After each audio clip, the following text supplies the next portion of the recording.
Imagine ceci. Tu es un sénateur romain respecté, l'un des hommes les plus considérés de l'Empire. Ton nom remonte à des générations. Ta toge porte la bande pourpre de la dignité. Tu as servi Rome avec honneur pendant des décennies. Ce soir, tu as reçu une invitation dorée pour dîner avec l'empereur lui-même. Un privilège qui devrait t'enorgueillir. Mais à mesure que tu montes les marches de marbre du palais du Palatin, ton ventre se noue. Les gardes à l'entrée évitent ton regard. Ils savent ce qui t'attend, et leur silence en dit long. Le parfum d'encens coûteux ne parvient pas à masquer autre chose. La peur, dense, presque palpable. Tu entres dans la grande salle où se presse déjà l'élite de Rome. Sénateurs, leurs épouses, marchands richissimes, commandants militaires. Tous se tiennent debout dans un mutisme gêné.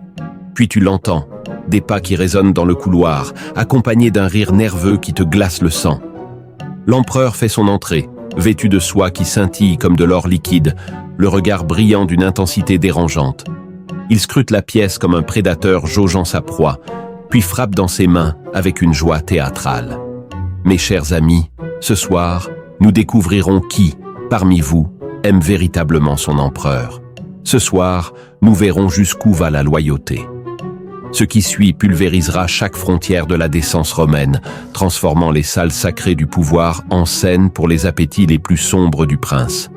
C'est l'histoire de la manière dont la démence d'un seul a contaminé un système tout entier et de la façon dont un pouvoir absolu s'use à s'absolutiser jusqu'à tout corrompre. Avant d'aller plus loin dans ces récits oubliés de survie et de souffrance, si tu aimes découvrir les coulisses cachées de l'histoire, pense à t'abonner et dis-moi d'où tu m'écoutes. J'adore l'idée qu'on explore ces histoires antiques depuis des coins du monde différents, reliés à travers le temps par la même curiosité. Pour comprendre comment l'homme le plus puissant du monde a pu transformer son palais en instrument de domination intime et de torture psychologique, il faut revenir au commencement. Comment Caligula est devenu empereur. Il naît en 12 avril. Jésus-Christ sous le nom de Gaius Jules César Auguste Germanicus. Enfant, il suit son père Germanicus en campagne, vêtu d'un petit uniforme qui amuse les légions. De là son surnom, Caligula, les petites bottes. Mais l'enfance dans la famille impériale n'a rien d'innocent. À 7 ans, il a déjà vu son père mourir dans des circonstances troubles. Certains murmurent l'ombre de Tibère. Il voit sa mère, Agrippine l'aînée, et ses frères disparaître dans l'exil, la prison, puis la mort. Victime des manœuvres paranoïaques de la politique impériale. Imagine être enfant et savoir qu'un simple coup frappé à ta porte peut être le dernier. Caligula apprend à survivre dans un monde où montrer la moindre faiblesse peut tuer, où la confiance est un luxe qu'on ne peut s'offrir. Il devient maître du masque, paraître inoffensif pendant que sa famille est méthodiquement écrasée. Cette violence formatrice se murera plus tard en besoin compulsif de dominer et d'humilier, surtout ceux qui lui rappellent les structures de pouvoir qui l'ont terrorisé. Lorsque Tibère meurt en 37 après Jésus-Christ. Passé, le peuple accueille le jeune Caligula, 24 ans, avec un soulagement sincère. Le fils de Germanicus, l'enfant adoré des légions. Après les années d'un Tibère reclus et soupçonneux, Rome veut du renouveau. Pendant 7 mois, Caligula paraît tenir la promesse. Il rappelle des exilés, accorde des largesses à la garde prétorienne, offre des jeux splendides. Le peuple l'adore. Mais quelque chose bascule. Fin 37, Caligula tombe gravement malade. Les sources parlent d'une fièvre du cerveau. L'Empire retient son souffle. Des jours durant, il oscille entre la vie et la mort. Certains historiens diront que la maladie a causé des dommages irréversibles, d'autres qu'elle a simplement fait sauter le mince vernis qui retenait ses pulsions. À son retour, ses proches perçoivent le changement. Le jeune homme capable de retenue n'est plus. À sa place se dresse quelqu'un qui semble avoir perdu tout sens des limites entre sacré et profane, acceptable et impensable. Au début, cela se voit peu. Dépenses extravagantes, comportements étranges dans des réunions privées, décisions erratiques. Mais derrière les portes closes du palais, le changement est radical. Caligula a découvert pendant sa traversée de la mort une idée obsédante. En tant qu'empereur, il peut tout faire à n'importe qui, et personne ne peut l'arrêter. Le personnel du palais en est témoin le premier. Des serviteurs qui ont servi la maison impériale pendant des années deviennent soudain l'objet des caprices les plus imprévisibles et d'exigences intimes imposées. Les jeunes esclaves masculins sont particulièrement vulnérables, convoqués, testés, utilisés pour prouver une obéissance sans faille. Les femmes, elles, payent le prix le plus lourd. Les sources anciennes, prudentes dans leur langage, laissent entendre que l'empereur rôde la nuit dans les couloirs, sélectionnant au hasard celles qu'il exige de soumettre à sa volonté. Rien n'a de consentement véritable quand le refus équivaut à la mort, pour soi ou pour sa famille. Ces rencontres ne sont pas des égarements, ce sont des instruments, des scènes destinées à rappeler à tous que l'empereur dispose des corps comme il dispose des titres et des fortunes. Très vite, le cercle s'élargit aux épouses de sénateurs et aux femmes de l'aristocratie. Caligula les convoque, officiellement pour parler de carrière ou d'alliance. Elles se retrouvent piégées dans des situations où la dignité morale et la survie de leurs proches se combattent. Des dîners commencent comme de simples salons politiques et finissent par dégénérer en spectacles imposés où l'autorité se mesure à l'humiliation infligée. À mesure que l'ivresse d'impunité grandit, l'empereur raffine la mise en scène. On arrange les sièges pour que rien n'échappe au regard. On force les maris à assister, parfois à préparer, à se taire. Les visages des hommes, colère, impuissance, honte, semblent lui procurer autant de satisfaction que la contrainte elle-même. Rome tient à l'honneur plus qu'à la vie. Caligula l'arrache en public, et c'est toute la matrice des rangs sociaux qui se fissure. Le palais du Palatin change pour accompagner ses obsessions.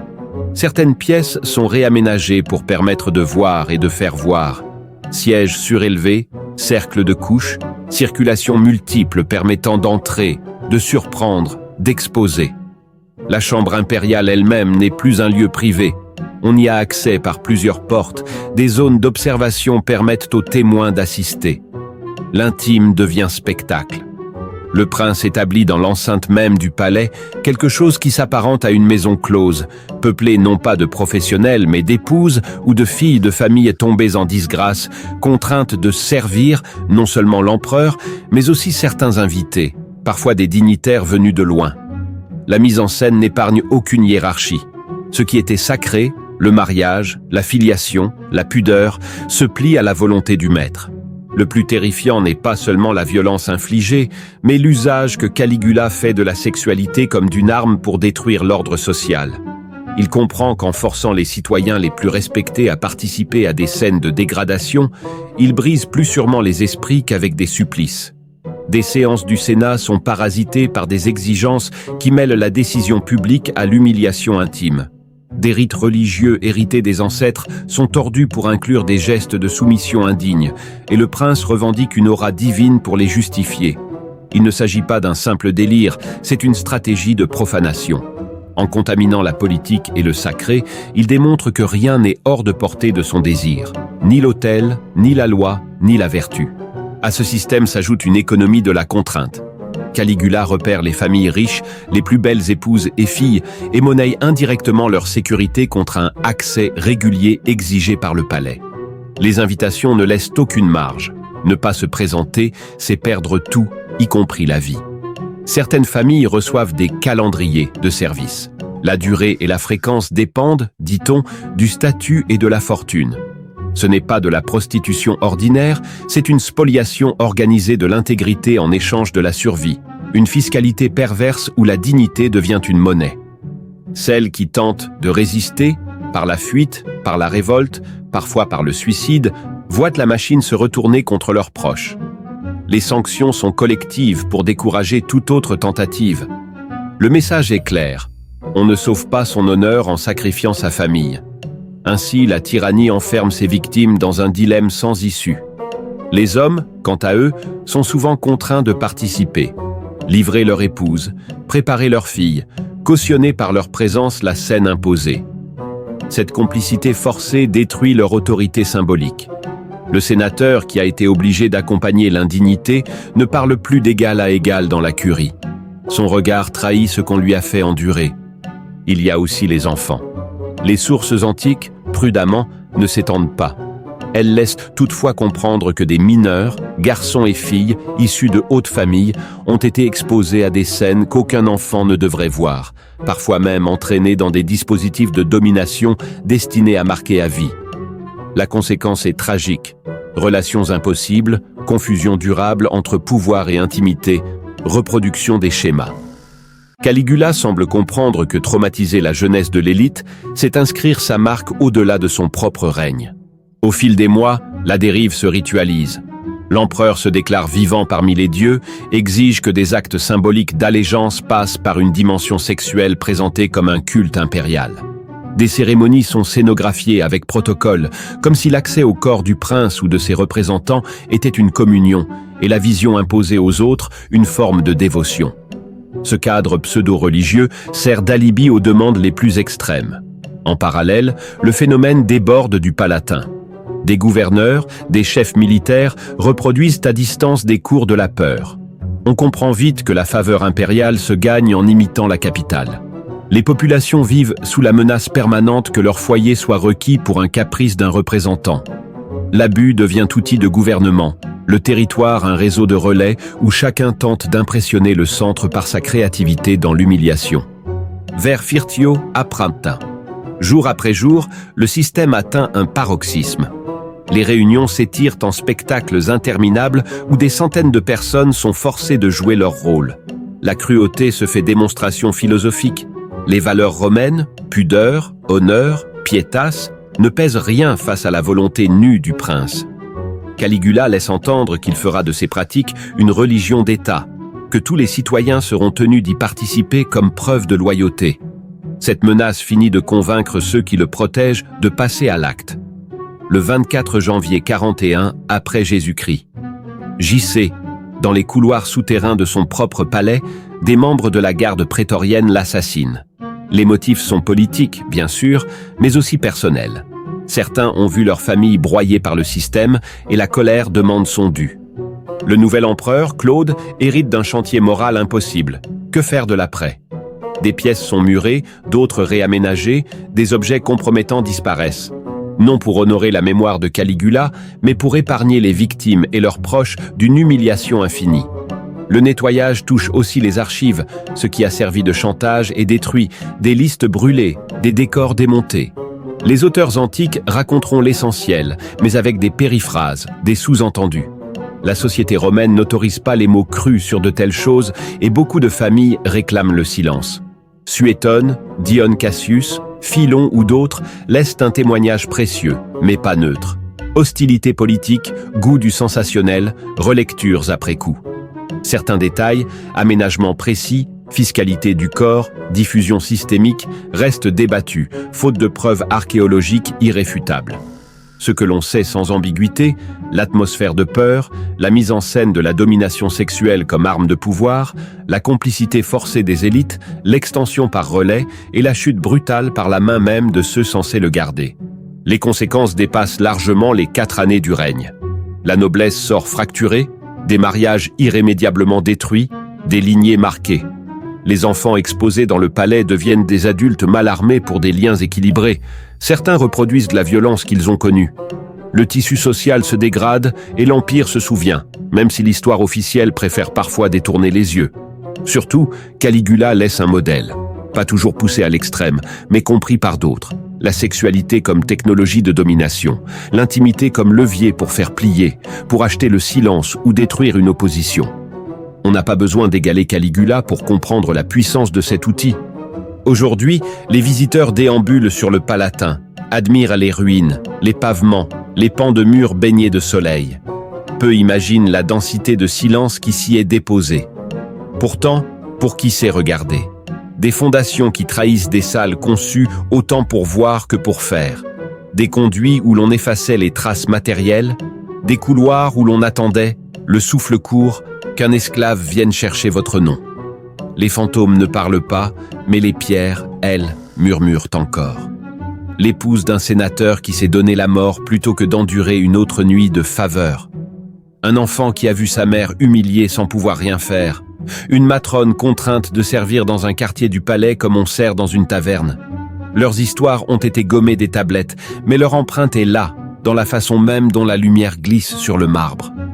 La transformation du palais impérial en théâtre de l'horreur intime n'a duré que peu d'années. Mais son écho traverse les siècles. Elle rappelle une chose simple et terrible. L'abus sexuel n'est pas une déviation privée, C'est une arme de pouvoir quand les garde-fous sautent. Ce n'est pas une curiosité antique. C'est un schéma qui revient dès qu'un être humain obtient un pouvoir sans contrepoids et choisit de l'employer contre les plus vulnérables. Les costumes changent, les rites aussi. La logique demeure. La différence, parfois, ne tient qu'à l'échelle et à la documentation. Là où jadis on murait des salles, aujourd'hui on efface des fichiers. Mais le mécanisme, pouvoir, contrôle, exploitation, est d'une constance inquiétante. En fin de compte, l'empereur qui a fait du palais un instrument d'opprobre laisse autre chose que des survivants traumatisés et un chaos politique. Il laisse un mode d'emploi pour le terrorisme sexuel, un manuel que certains tyrans liront à demi-mot. Son héritage n'est pas gravé dans le bronze. Il est inscrit dans des cicatrices invisibles transmises de génération en génération. Et c'est peut-être la seule inscription qui compte. Celle qui nous rappelle que les pires crimes sont ceux qui ne détruisent pas seulement des corps, mais des âmes, et qu'aucune civilisation, si raffinée soit-elle, n'est à l'abri quand elle renonce à poser des limites au pouvoir. Si ce récit t'a plu et que tu veux d'autres vérités cachées de l'Antiquité, abonne-toi et dis-moi d'où tu regardes. L'histoire est plus claire quand on la lit ensemble.